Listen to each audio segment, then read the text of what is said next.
ఏపీలో గత ముఖ్యమంత్రి జగన్ ప్రభుత్వ పాలన కాలంలో చివరిలో 6 లక్షల వరకు ఫేక్ పెన్షన్లు సృష్టించినట్లుగా ప్రాథమిక అంచనా ఉందని మంత్రి నాదెండ్ల మనోహర్ తెలిపారు.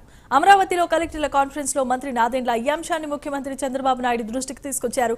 వీటిపై సమగ్రమైన సర్వే చేసి ప్రక్షాళన చేయాల్సిన అవసరం ఉందని ఆ దిశగా ఆదేశాలు ఇవ్వాల్సిందిగా మంత్రి నాదెండ్ల కోరారు.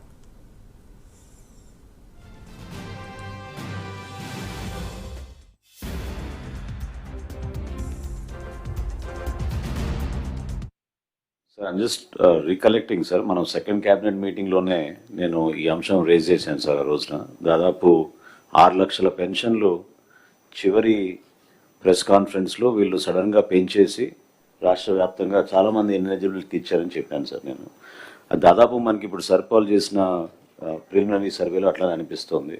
I request you to give directions to all the collectors. My next meeting lopu verification జరగాలి sir. Next 3 months total verification మీరు చేసిన తర్వాత మీ వెరిఫికేషన్ అయిన తర్వాత నేను ఒక 5% 10% వెరిఫై చేస్తాను. అప్పుడు కూడా తప్పులు ఉంటే మీరు కూడా you will be held responsible.